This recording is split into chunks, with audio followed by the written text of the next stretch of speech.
아마 우리 교회 성도 가운데 아마 듣지는 못했을 것 같은데요. 그 알렉산더 피터스 목사님이라고 하는 분이 누군지 한국 교회가 전혀 모르거든요. 이분은 선교사님이셨는데요. 우리나라 이름을 가졌는데 피득 목사님입니다.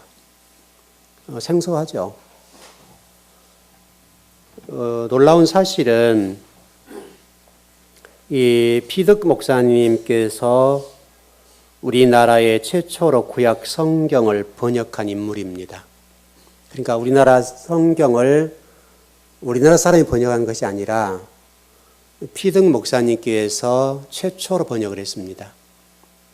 이분이 선교사로 오셔서 3년 동안 한글을 배우시고 그리고 3년 후에 시편 차료라고 하는 시편을 최초로 번역하신 분입니다.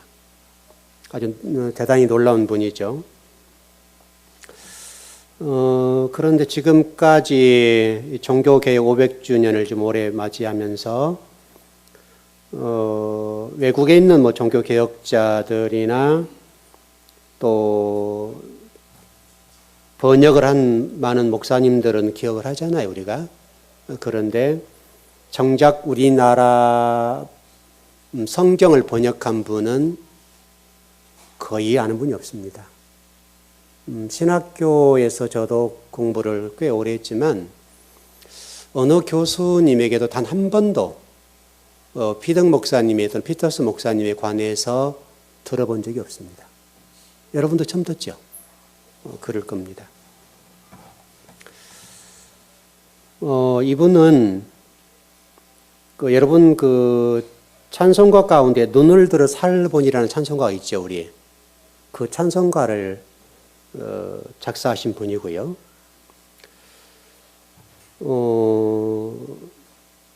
이분은 일평생 동안 우리나라 와서 정말 죽을 힘을 다해서 선교하다가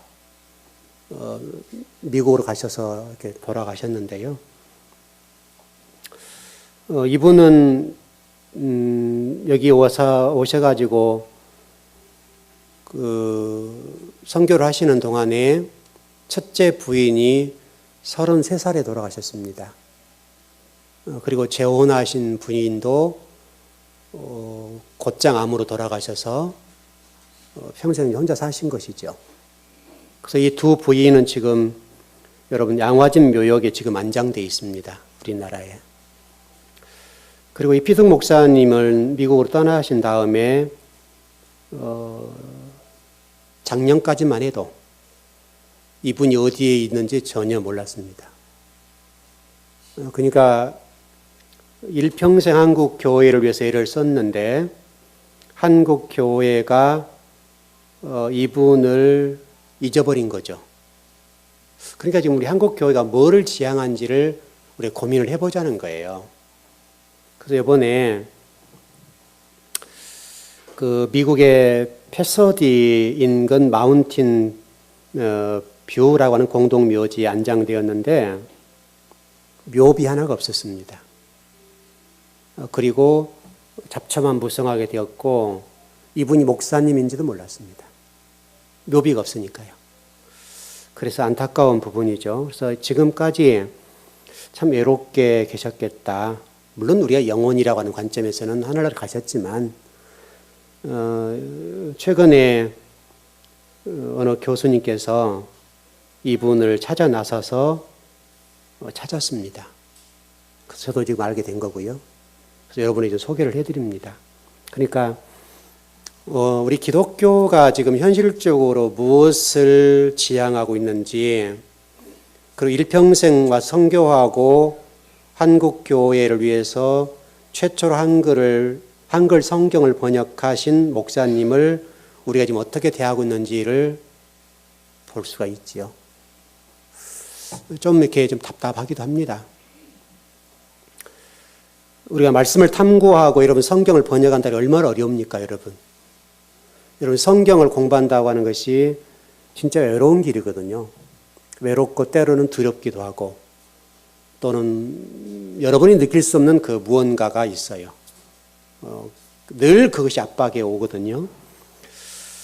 저도 좀 생각을 해봤어요. 이제 언젠가는 저도 뭐 은퇴하게 되고 하나님 품에 감길 텐데, 과연 일평생 우리 즐거운 교회 사역을 하다가 은퇴하고 하나님 품에 안길 때 과연 그 우리 후대 성도들이 저를 기억할 수 있을까 생각을 해보니까 그게 쉽지가 않아요. 어떻겠습니까, 여러분? 혹시라도 제가 뭐 안장이 되어서 땅속에 있든지 어디 납골당에 있든지 어디가 분명히 있을 거 아니에요?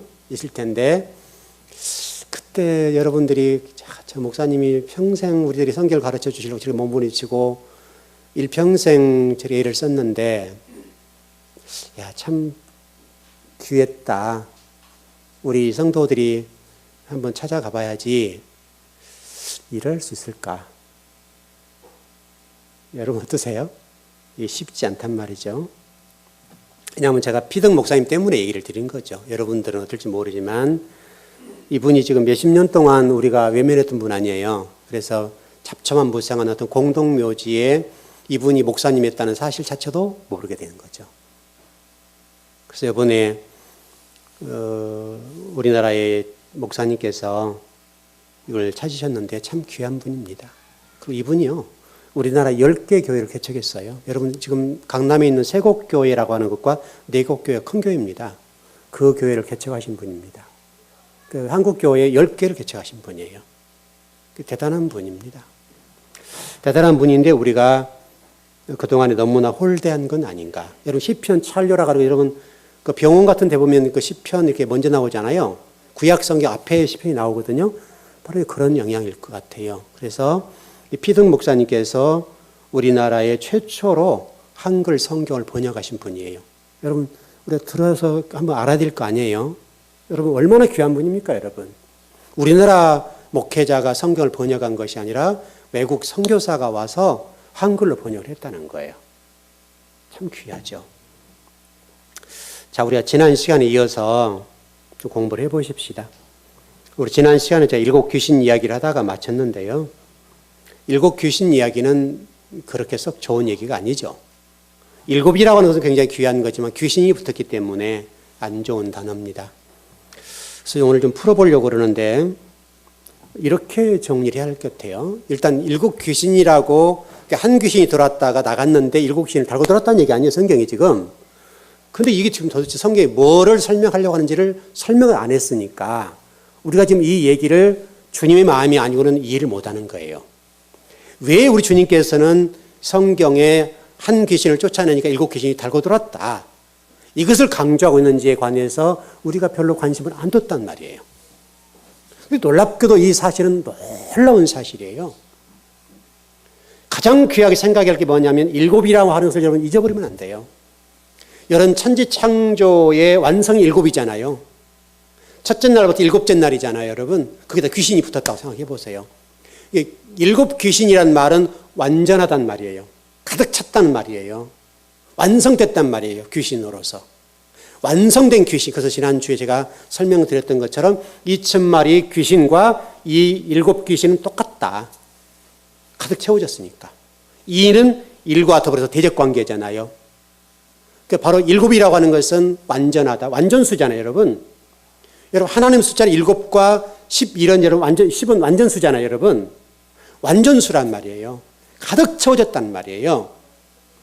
그래, 이 말이 무슨 말이냐면 하나님의 첫째 날에서 7째 날까지 천지 창조의 이 모든 것들을 7 귀신이란 말이 어떤 말이냐면 완전히 부정하고 뒤엎어버리겠다는 말이에요, 여러분. 무서운 말이에요. 하나님의 천지 창조의 첫째 날에서 7째 날을 완전히 뒤집어버리겠다. 이 말이 여러분 7 귀신이에요. 그러니까 여러분 얼마나 안 좋은 말입니까, 여러분? 정면으로 하나님의 천지 창조에 관해서 하나님의 사역에 관해서 대적하는 관계란 말이에요. 그런 대적자가 나타났다, 그 말이에요, 지금 이 얘기가.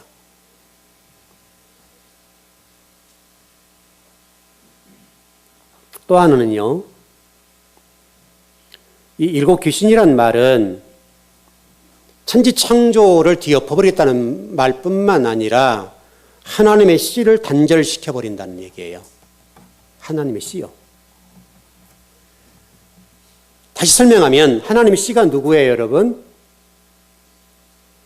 여러분, 하나님의 씨는 결론 예수 그리스도세요. 그 예수 그리스도를 부정한단 말이에요, 여러분. 이게 일곱 귀신이에요. 그러니까 바로 일곱 귀신이란 말은 천지 창조를 부정하고 하나님의 씨라고 할 수 있는 예수 그리스도를 인정하지 않겠다는 거예요. 굉장히 안 좋은 거예요, 여러분. 여러분, 성경이 이렇게 말씀하고 있죠.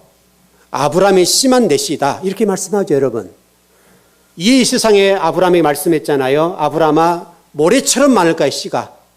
네 후손들이 많을 거야. 그런데 너로만 된 씨가 씨야. 그러니까 우리가 생각하는 아브라함의 씨는 이삭이잖아요. 성경에서 말하려고 하는 것은 아브라함의 씨가 이삭을 설명하려고 하는 것이 아니라 예수 그리스도를 설명하려는 거예요. 이걸 설명하고 있어요. 여러분, 이 단어를 여러분 그렇게 이해를 하고 깨달았으면 좋겠어요. 그래서 오늘 이 시간에는 아마도 이 일곱이라고 하는 것에 관해서 약 한 2시간 정도 풀어보려고 그래요. 1시간에는 다 풀 수가 없고요. 2시간에도 사실 부족한데 핵심만 좀 전해보려고 그러는데요. 오늘은 일곱이라는 단어, 히브리어 일곱이라는 단어가 자연이라는 단어가 있는데요. 그걸 좀 풀어드리려고 그래요. 여러분이 꼭 아셔야 돼요. 일곱은 굉장히 중요해요. 여러분, 자연이라는 단어는 여러분 그 시장 같은 데 가면 칼이 있죠. 칼이 이렇게 된 칼이 있을 거예요. 그 칼 모양이에요. 자연이라는 단어가 칼인데, 이 칼 모양인데, 이 기본적인 의미가 뭐냐면 칼, 검, 무기, 자르다, 찌르다, 날카롭게 하다, 그 다음에 자기 방어 수단, 이런 뜻을 가지고 있고요. 또 하나 이 자연이라는 뜻은 영양분 공급, 부양, 지탱을 상징을 해요. 다양한 뜻을 가지고 있어요. 바로 이 자연이라는 뜻은 천지 창조의 목적을 설명해요. 자연이 뭔지, 이 자연이라는 단어가 천지 창조의 목적을 나타내는데 그 목적이 뭐냐면 씨예요, 씨. 여러분이라고, 여러분.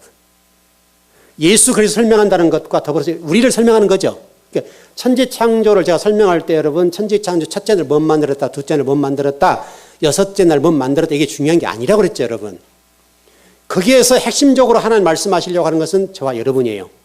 저와 여러분은 하나님의 성전으로 만들어 놓겠다고 하는 것이 이게 초점이라고요. 이걸 놓쳐버리면 성경을 볼 수가 없어요. 풀지를 못해요. 그러니까 하나님이 지금 이 자연이라는 단어를 통해서 저와 여러분의 목적을 두고 천지 창조를 했다. 이렇게 말씀하는 거예요, 지금요. 여러분이 꼭 천지 창조에 여러분을 집어넣으셔야 돼요. 천지 창조에서 여러분이 빠져버리면은 그 무엇도 아니에요. 그러니까 하나님은 지금도 똑같아요. 천지 창조가 단순하게 뭐 첫째 날 못 만들어, 둘째 날 못 만들어. 여러분, 그게 무슨 중요한 게 있어요, 여러분? 아무것도 중요하지 않아요. 여러분, 이 교회 안에, 이 교회가 10,000평이 된다 합시다. 10,000평이 된다 하더라도 여러분이 없으면 아무것도 아닌 거죠. 여러분, 그와 똑같은 얘기죠. 그러니까 천지 창조가 귀한 것이 아니라 여러분, 그걸 부정하는 것이 아니라 천지 창조 하셨어요.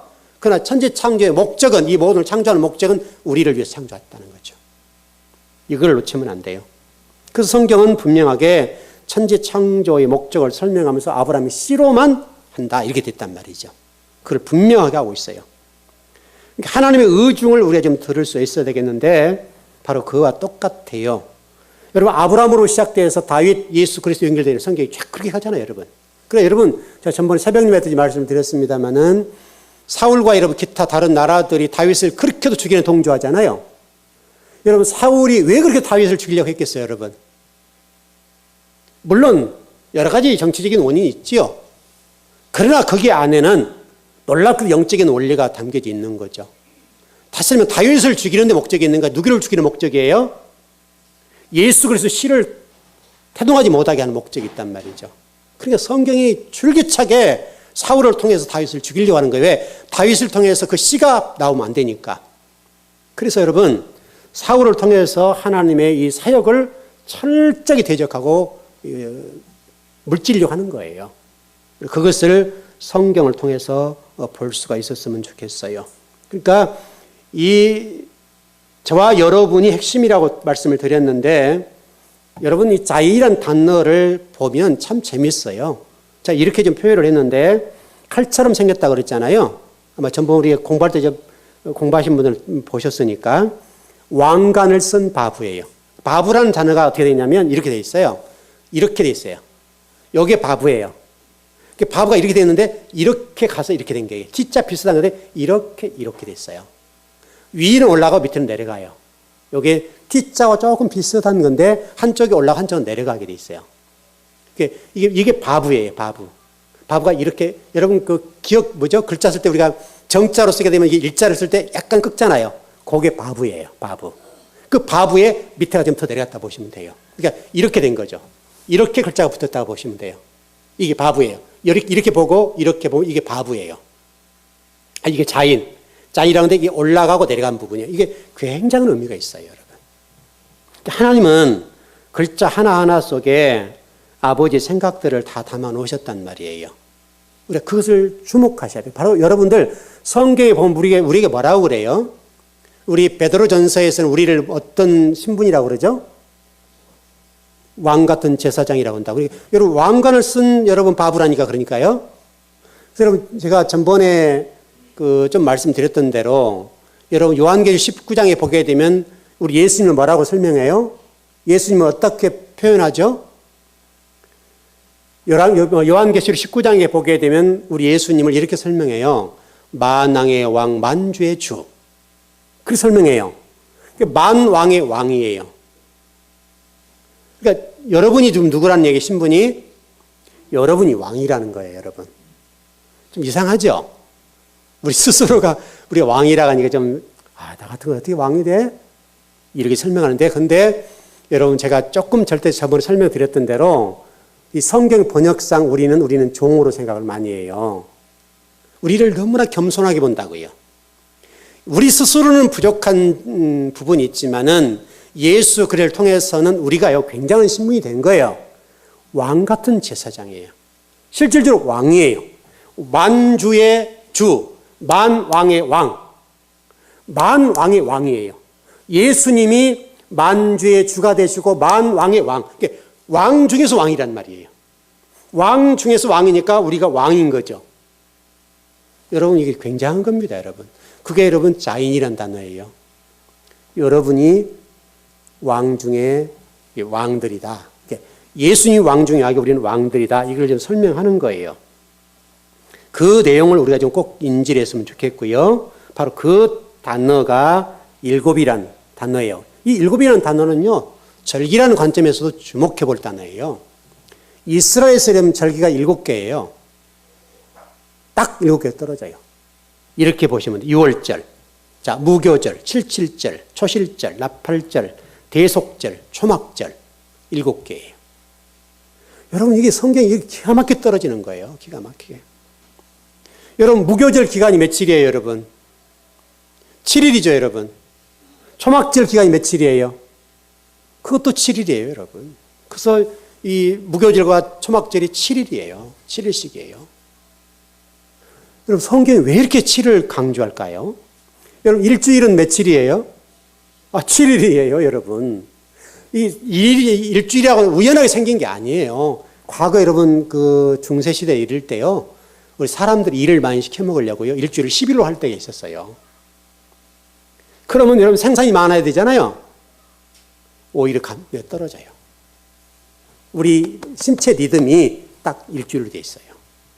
하나님이 그렇게 만들어 놓으셨어요, 여러분. 근데 여러분 일을 많이 일주일 한 달에 어떤 좀 작게 쉬게 하려고요, 그렇게 한 적이 있었어요. 근데 이게 안 된단 말이죠. 더 나가서요, 안식년은 몇 년 만에 돼요? 희년은요? 77에 49, 그 다음에죠. 그렇죠? 여러분, 안식년을 7번 해서 그 다음에가 희년이에요. 성경이 그렇게 떨어져요. 오순절 똑같죠? 오순절도 77에 49, 그 다음에 오순절이에요. 그렇게 돼 있다고 말이에요. 여러분, 우리는 이제 그거 잘 하지 않습니다만, 그 이스라엘의 그 성막에 이런 데 보면 이게 촛대 있어요, 없어요? 우리도 예전에 촛대 있었죠? 우리 옛날 교회는 다 촛대가 있었어요. 그 이렇게 돼서 불이 들어오게 돼 있잖아요, 여러분. 7개 돼 있죠? 7개 그게 촛대예요. 그걸 메노아라 그래요. 메노아라고 하는 것이 이스라엘 사람들이 촛대를 얘기해요. 그래서 이 촛대가 첫째 날부터 7째 날이에요, 여러분, 이게. 요걸 설명하는 거예요. 이게 촛대라고 하는 것들이 다 그런 의미를 가지고 있다고요. 그러니까 다시 설명하면 메노아라고 하는 것은 하나님의 완전한 빛을 설명한다는 거예요. 그래서 지금도 이스라엘 사람들은 이 촛대를 지금도 사용합니다. 지금도 사용하고 있어요. 아마 우리나라에도 어떤 교회들은 사용하는 데가 있을지 몰라요. 우리 지금 몇십 년 전만에 다 사용했다고 했고요. 다 이거 항상 다 올려놨었어요. 그럴 때가 우리에게도 있었어요, 여러분. 자연이라는 단어를 볼 때에 우측 상단이 올라가고 한쪽은 내려온다고 좀 설명을 드렸어요.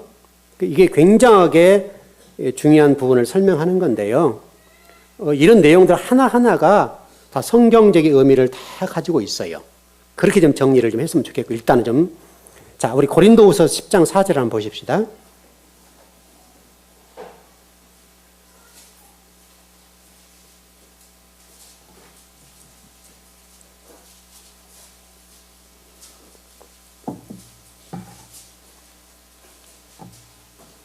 저와 여러분이 싸우는 무기를 설명하는 건데요.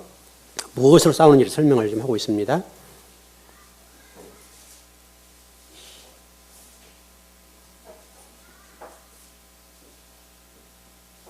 예, 시작. 우리의 싸우는 무기는 육신에 속한 것이 아니요 오직 어떤 견고한 진도 무너뜨리는 하나님의 능력이라. 모든 이론을 무너뜨리며. 여러분, 이 모든 이론과 육신에 속한 것들을 무너뜨리는 능력이 뭐죠? 그게 이 무기가 뭐라고 그랬죠? 하나님의 능력이라고 그랬죠. 능력. 이 단어가 재밌는 단어입니다. 저와 여러분이 이 땅에서 살아갈 때에 모든 이론과 우리 육신에 속한 것을, 견고한 것들을 무너뜨리는 무기가 있다는 거예요. 그 무기가 능력이라는 거예요. 능력. 근데 이 무기가 능력이라고 되는데, 능력이라는 단어가 자카르라는 단어예요. 자인이라는 단어가 자인이라는 단어가 앞에 머리 글자로 들어있어요. 그래서 설명을 좀 드려요. 그러니까 능력이라는 단어인데, 하나님의 능력이 자카르라는 단어예요.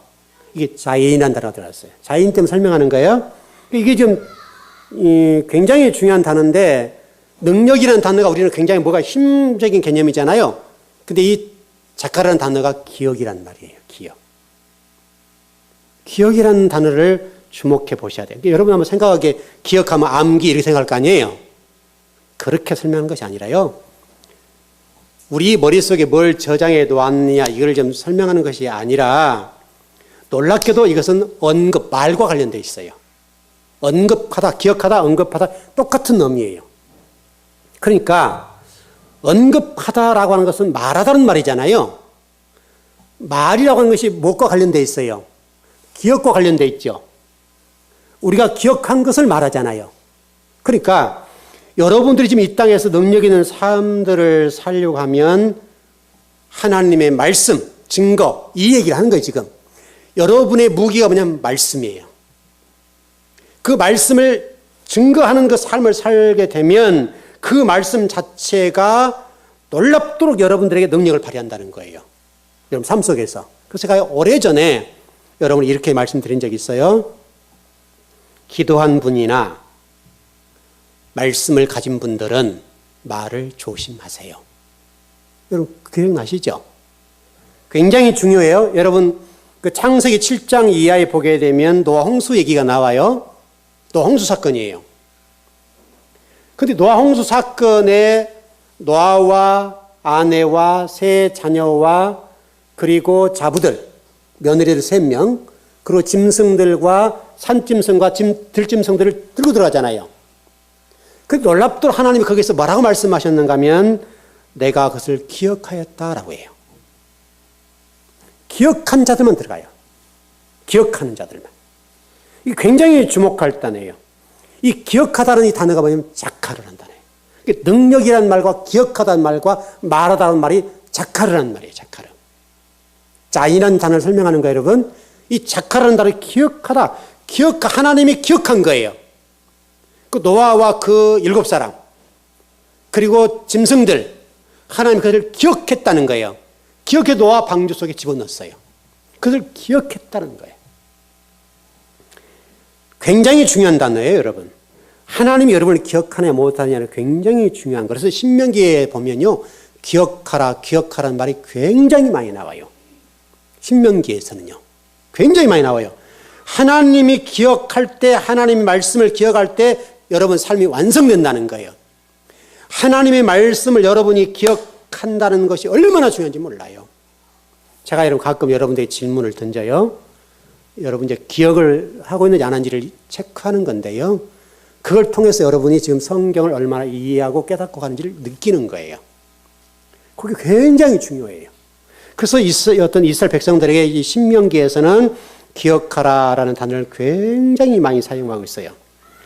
이렇게 하면 돼 있어요. 한번 제가 말씀을 읽어드릴게요. 이스라엘을 내가 너에게 준 나의 것들을 인하여 내가 잊었기 때문에 나도 너희를 버려. 이렇게 돼 있어요. 하나님이 말씀하신 것들을 너희들이 잊어버렸기 때문에 내가 너희를 버려버렸다는 거예요. 주목할 거예요, 여러분. 주목할 단어예요. 하나님을 잊어버리고 하나님 말씀을 기억하지 못하면 하나님도 우리를 어떻게 한다는 거예요? 버린다는 거예요. 주목할 단어예요. 자, 우리 호세아서 4장 6절 한번 보십시다.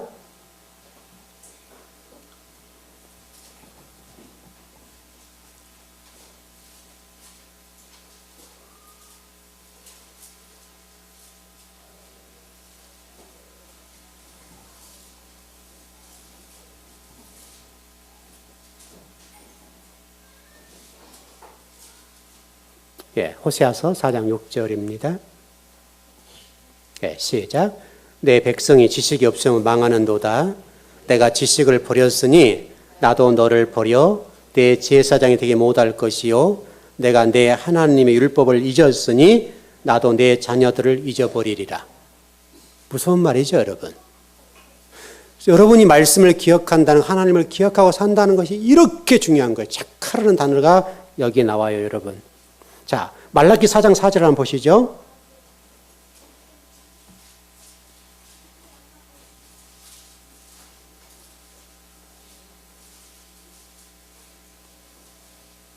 말라기서 4장 4절입니다. 자, 똑같은 단어예요, 지금요. 자, 시작. 너희는 내가 호랍에서 온 이스라엘 위하여 내 종 모세에게 명령한 법, 곧 율례와 법도를 기억하라. 이 기억하는 단어가 자카르라는 단어예요. 여러분 지금 오늘 주일 구별된 거죠? 똑같은 말이에요, 여러분. 이 자카르라는 말과 다처럼 여러분 지금 자인이라는 단어가 연결되어 있어요. 7이라는 단어와 전부 다 연결됐다고요. 여러분 특별히 여러분 말라기 보면 엘리야가 등장을 해요. 참 이게 뜬금없는 단어거든요. 여러분 엘리야와 상당히 좀 거리감을 느낄지 모르겠지만 실질적으로 말라기에서 보게 되면 4장에 보게 되면 엘리야가 등장을 해요. 굉장히 재밌는 단어예요. 근데 엘리야가 여러분 지금 누군지 아시죠? 아합 시대 사람 아니에요, 여러분. 아합 시대 사람인데 굉장히 재밌는 단어인데 이 엘리야 선지자를 통해서 자카를 설명해요. 자, 우리 아모스 한번 보실까요? 아모스 1장으로 한번 가보십시다.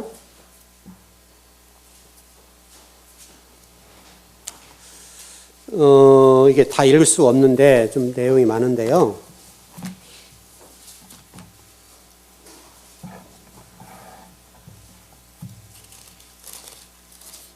핵심적인 것만 좀 봐볼까요?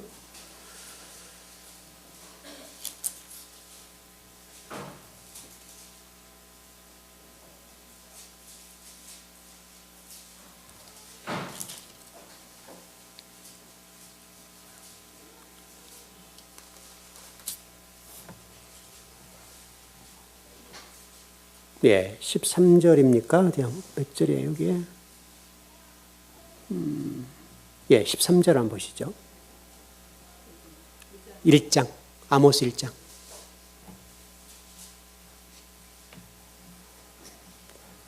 예, 시작. 암몬 자손의 서너 가지 죄로 말미암아 내가 그 벌을 돌이키지 아니하리니 이는 그들이 자기 지경을 넓히고자 하여 길르앗의 아이벤 여인의 배를 갈랐습니다. 그리고 2장으로 좀 넘어가서요. 1절을 한번 보시죠. 자, 시작. 여호와께서 이와 같이 말씀하시되 모압의 서너 가지 죄로 말미암아 내가 그 벌을 돌이키지 아니하리니 이는 그가 에돔 왕의 뼈를 불살라 죄를 만들었습니다. 그 다음에요. 4절에서 5절을 보시죠. 시작. 여호와께서 이와 같이 말씀하시되 유다의 서너 가지 죄로 말미암아 내가 그 벌을 돌이키지 아니하리니 이는 그들이 여호와의 율법을 멸시하여 그 율례를 지키지 아니하고 그의 조상들이 따라가던 거짓 것을 미혹되었음이니라. 내가 유다의 불을 보내리니 예루살렘의 궁궐들을 사르리라. 재밌는 내용이에요, 여러분. 이게 여기 지금 보게 되면 여러분 금방 읽으신 대로 암몬의 죄와 암몬이 죄가 뭐죠? 길르앗의 아이벤 여자를 갈랐단 말이죠. 그렇게 됐죠, 여러분. 그리고 에돔 왕의 뼈를 불살라 버렸는데요. 놀랍게도 여기서 지금 하나님이 지금 말씀하신 내용을 보게 되면 실질적으로 누가 근데 심판을 당했어요? 심판을 누가 당했어요? 아까 2장 4절 5절에서 유다가 심판을 당했어요. 자, 저를 좀 잘 보세요. 우리에게는 이런 생각이 있어요. 자, 우리 관점 보십시다. 우리나라에서 어떤 사람이 아이벤 여자의 배를 가르고 죽였다. 그럼 여러분 어떻게 해요? 여론이 들끓겠죠. 신상 공개하고 얼굴 보이고 이러면 죽여라. 난리 나겠죠. 우리도 그럴 겁니다, 여러분. 틀림없는 사실이죠. 하나님은요, 지금 심판은 그렇게 에돔 왕의 뼈를 또 불살랐어요. 여러분, 예를 들어서 우리나라 지금 요즘 그 보수 진보 굉장히 첨예하게 대립됐는데, 지금 그 박정희 대통령의 지금 뭐 때문이죠? 저 대구 그쪽에서 난리가 나잖아요. 굉장히 난리가 났는데, 만일에 표현상 그렇습니다. 예를 들어서 박정희 대통령의 뼈를 딱 그 무덤에서 이렇게 모셔와서 우리가 뼈를 파서 불살라면 어떻게 될까요? 우리 교회 나만 할까요? 아마도 여러분 그 친박계에서요, 몽둥이 들고 불 들고 와가지고 이 건물 다 때려 부술 겁니다. 그러겠죠? 그 얘기예요, 지금 그 얘기라니까, 지금요. 여러분, 왕의 뼈, 사람의 뼈, 여러분, 만일에 여러분의 부모의 묘가 있는데 누군가가 그 묘를 파버렸다. 그럼 난리 났나요? 근데 뼈를 파낸 것은 뭐 어떻게 좀 싸우면 될 것 같은데 뼈를 부숴가지고 없애버렸다. 그럼 어떻게 돼요? 여러분, 이거는요, 엄청난 사건이죠? 어마어마한 사건입니다. 그런데 하나님은 놀랍게도 유다에 관해서 심판하셨는데 하나님의 토라를 무시하고 지키지 않고 멸시한 것에 관해서 심판하시면서 예루살렘 성을 궁궐을 불살라버려라. 어떤 죄가 크다는 거예요? 하나님 멸시한 것이 훨씬 크다는 거예요. 하나님 말씀인 진리를 멸시하고 하나님을 멸시하는 것이 우리가 인간적으로 윤리와 도덕적인 관점에서 여인의 배를 가른 것과 왕의 뼈를 불살라버린 것과 비교했을 때 우리 입장에서는 그게 훨씬 크죠. 여러분 난리 날 거 아닙니까? 만일에 여러분이 누가 그렇게 했다고 한다면 전 국민이 들끓 거예요. 우리나라 못 살아요. 이민 가야 돼요, 여러분. 절대 못 삽니다. 그 정도로 힘들어. 아니면 사형을 시키든지 그러게 돼야 될 겁니다. 그런데 하나님은 하나님을 멸시하고 토라를 멸시한 죄가 그 죄보다 훨씬 크다는 거예요. 우리 관점과 달라요. 하나님은 지금 저와 여러분에게 뭔가를 말씀하세요. 우리가 생각하는 잣대보다도 하나님을 멸시하고 진리를 멸시한 그 죄가 훨씬 크다는 거예요. 왜? 죄인이 죄를 지은 것과 하나님은 이 땅을 창조하신 분이고 만왕의 왕 되신 분이에요. 그 왕 되신 그분을 멸시한 것과 그 진리를 멸시한 것이 그것과 비교 대상이 안 된다는 거예요, 여러분. 얼마나 우리가 지금 윤리와 도덕적인지 몰라요. 자, 우리가 그동안 배웠던 선악 지식적인 측면이라고요. 선악 지식에서 우리가 하나님 멸시하고 진리를 멸시한 것보다도 그런 죄를 짓는 것이 훨씬 더 안 좋게 생각해요, 우리는요. 하나님은 그러지 않아요, 여러분. 물론 이게 좋은 얘기 아니에요. 나쁜 얘기죠. 악이죠. 그러나 아버지가 지금 우리에게 말씀하는 게 뭐냐면 너희들이 지금 진리를 무시하고 멸시하고 나를 멸시하면서도 세상의 요만한 죄에 관해서는 굉장히 크게 보구나. 이거를 말씀하고 있다고요, 지금. 여러분, 교회들이 여러분, 그런 관점으로 지금 다 쳐다보고 있는 거예요. 그게 좋다는 말이 아니라 우리가 지금 시각을 어느 정도의 어디에 초점을 두고 신앙생활 하는지를 보라는 거예요, 지금. 이스라엘 백성이, 유다 백성들이 하나님 멸시하고 토라를 멸시한 것은 큰 죄인데 이보다 더 큰 죄가 없다는 거예요. 근데 유다 백성들마저도 모압과 암몬이라고 하는 그 사람들이 했던 그 행위에 관해서 성토를 하는 거죠. 근데 실제로 하나님이 볼 때는 유다 백성들이 훨씬 큰 죄를 지은 거예요. 왜? 하나님을 멸시하고 진리를 멸시했기 때문에, 무시했기 때문에 그것을 크게 봤다는 거예요. 그래서 에루살렘 궁궐을 불질러 버려라. 그렇게 말씀한다고요, 여러분.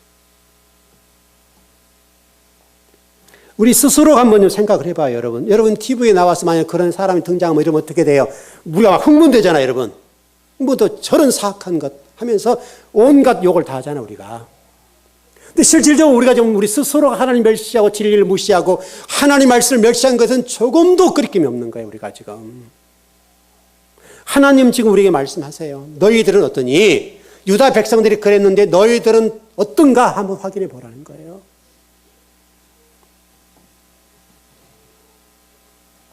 우리가 얼마나 이 세상적인 관점에서 윤리와 도덕이라는 관점에서 신앙생활을 하고 있는지를 보라는 거예요, 지금. 여러분 지금 한국 교회가 지금 이게 딱딱하는 게 뭐예요? 전부 윤리와 도덕이잖아요, 여러분. 그리고 선악이잖아요, 여러분. 전부 다 거기에서 신앙을 판단하지 하나님 말씀을 가까이 하는지 진리를 가까이 하는지 하나님을 가까이 하는지 여기에는 관심이 없는 거예요, 여러분.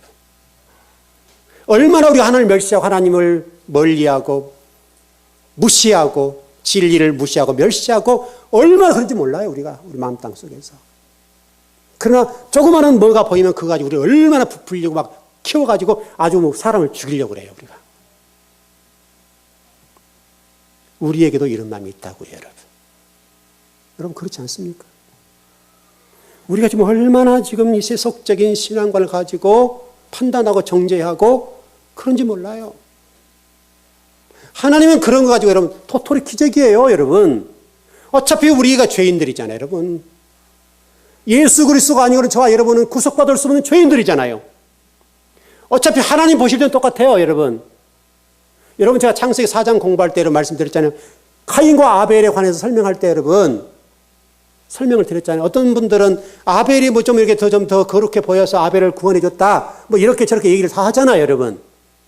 물론 히브리서는 믿음이 좋게 구원해 줬다고 설명을 하지만 실질적으로 이거는 뭐예요, 여러분? 제가 여러분 이렇게 설명을 드렸잖아요. 이 윗부분 영적인 부분, 이 밑에가 지옥이라 본다면 이게 구속받지 못한 죄인들이라 이게 본다면 원래 가인과 아벨은 여기에 속한 자들이에요. 여러분과 제가 여기에 속한 자들이라니까요. 여기에 속한 자인데 하나님이 주권으로 아벨을 올려주신 거예요. 여러분이 뭐 거룩하게 됨 때문이 아니라 하나님의 주권으로 여러분을 구원해 주신 거예요, 여러분. 그게 은혜라니까, 여러분. 내가 뭐 특별하기 때문에 하나님이 나를 구원해 줬다. 아니에요. 이 사람과 다를 게 없어요. 카인과 다를 게 하나도 없다고요, 여러분. 우리가. 어차피 저와 여러분들은 아담이잖아요, 여러분. 아담. 인류가 범한 죄잖아요. 선악 지식을 따먹은 아담이라고요, 우리가 지금. 그 아래에 있는 우리를 하나님의 주권적인 은혜로 저와 여러분을 구속해 주셨던 거예요. 그 은혜가 한량이 없는 거예요, 여러분. 그런데 우리는 또 그렇게 구원받은 우리가 이 밑에 있는 이 사람들을 향해서 아주 이렇게 얘기한단 말이죠. 이 위에 나를 구원해 준 그 하나님을 바라보지 못하고 밑에는 여기를 집중하면서 나쁜 놈들이다, 사악한 놈들이다, 때려 죽여야 된다, 이렇게 한단 말이죠.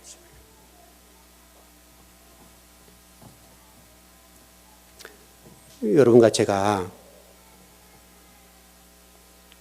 한번 이 시간에 한 번 정도 생각해 보면서 아모스 선지자를 통해서도 말라기 선지자를 통해서 말씀하신 것처럼 우리가 여호와의 율법 토라를 멸시하거나 하나님 멸시한 것이 없는가? 여러분 제가 말라기 3장 8절을 설명드렸죠, 여러분. 여러분 그 내용이 말라기 똑같잖아요, 여러분. 우리들은 이것저것 따져가지고 어쩌고 얘기를 하지만은 하나님은 그렇게 설명하지 않았어요. 니들이 나 도적질한 게 문제지 이거 도적질한 거 그게 문제 아니야. 나를 도적질한 게 문제지. 나를 도적질한 것이. 나를 잊어버리고 나를 멸시한 게 문제지. 이게 무슨 게 중요한 거니? 여러분 그렇게 설명했잖아요. 여러분 말라기 3장 8절 하나님이 거설이라는 단어를 설명드렸잖아요. 우리는 거설이라는 단어가 핵심이잖아요. 그런데 이 단어 원문이 없어요. 번역을 잘못해서 그래요. 하나님을 도적질한 거, 하나님을 도적질한 거. 하나님을 도적질한 것이 문제죠, 여러분. 이것이 무슨 문제예요? 그것은 회개하면 되는 문제 아니에요? 그렇죠? 그러니까 우리가 지금 신앙생활 할 때 거기에 초점을 뒀으면 좋겠어요. 말씀에 초점을 두고 하나님의 초점을 두고 좀 성경을 보고 신앙생활을 했으면 좋겠어요. 너무나 우리가 윤리와 도덕과 또 선악 지식이라는 관점에서 신앙을 판단하고 정죄하고 저 사람은 좋은 사람, 나쁜 사람, 신앙이 좋은 사람, 나쁜 사람 전부 다 진리의 관점이 아니라 인간적인 잣대로 보는 거예요. 여러분 그래서 하늘나라 가면 놀랄 일이 많다고 하잖아요. 와 있을 사람이 안 오고 저 사람은 절대 못 올 사람도 와 있는 사람이 있다고 그러잖아요. 여러분 그렇잖아요. 여러분 그런 얘기 예화를 많이 목사님들 하잖아요. 깜짝 놀랄 일이 많다고 하잖아요. 저 사람은 절대 못 올 사람인데 와 있고 저 사람은 꼭 와 있어야 되는데 안 온 사람이 있다는 거잖아요. 여러분 그게 여러분 우리 관점이 아니라 하나님의 관점으로 판단하신 거잖아요. 우리가 여러분 천국을 누가 갈지 어떻게 알겠어요? 우리 속마음 누가 다 아냐고 여러분. 하나님이 아시지. 우리가 우리 속마음을 어떻게 다 이해를 하겠어요, 여러분? 검은지 흰지를 누가 어떻게 하냐고, 여러분.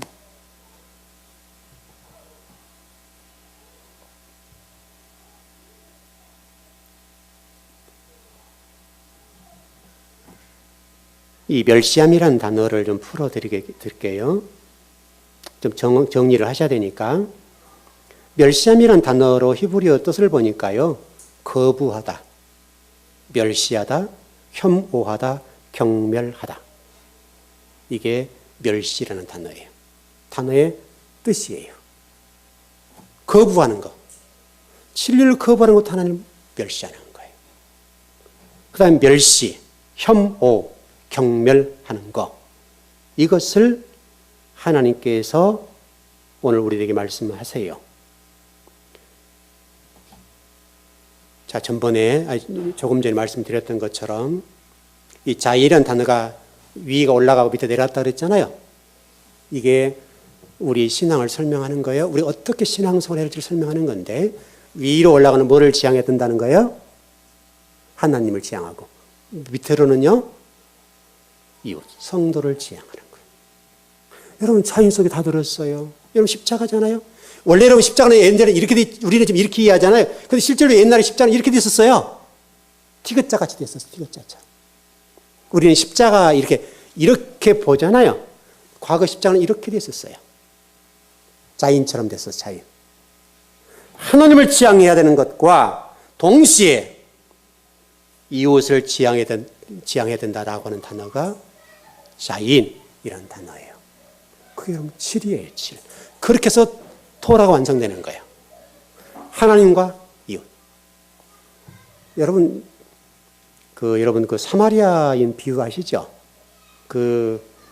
누가 이렇게 지나간 제사장도 지나가고 뭣도 지나가고 그 얘기 나오죠, 여러분. 우리 복음서에 나오죠. 거기서 여러분 우리 이웃이 누구라고 그러죠, 여러분? 사마리아 여인 이제 우리 이웃이라고 이해하잖아요. 그렇죠? 거기에 내용하기 물론 그런 부분이 있죠. 그 사마리아 등장하는데요. 우리의 이웃이 예수 그리스도세요. 우리의 이웃이. 예수 그리스도가 우리 이웃이에요. 이걸 놓치면 안 돼요, 여러분. 제가 우리 지난 금요일에 말씀드렸던 것처럼 주인을 설명할 때 우리는 이제 재물이라는 관점이 주인을 많이 핵심적으로 갔었어요. 근데 그 주인이 누구라고 여러분 말씀드렸죠? 나요. 내가 주인이 됐다고 여러분. 내가 진리의 주인이 되고 내가 이 땅의 주인이 되고 내가 주인이 된 거예요. 내가 주인이니까 이것도 잘못 사용한 거죠, 여러분. 그렇죠, 여러분. 우리가 보니 결론을 좀 정리합시다. 과거 우리 선지자 시대나 아브라함의 어떤 적장사 속에서도 그렇고 현재도 똑같고요. 우리들 마음 땅 속에는 늘 진리의 관점에서 모든 걸 보지 않고 늘 선악이라고 하는 관점, 윤리와 도덕이라는 관점, 여기 안에서 평가를 하려고 합니다. 우리가 평가를 해요. 평가는 누가 하는 거예요? 하나님이 하세요. 그거 놓치지 맙시다. 그리고 정말 우리가 아모스와 말라기 선지자를 통해서 말씀하신 것처럼 우리의 신앙생활하면서 하나님을 놓쳐버리고 진리를 놓쳐버리고 멸시하고 신앙생활하는 성도가 아닌지에 관해서 이 시간 생각하면 오늘 1년이 정리되지 않을까 싶습니다. 여러분 그 복이 여러분을 지배하시길 바랍니다. 예, 기도.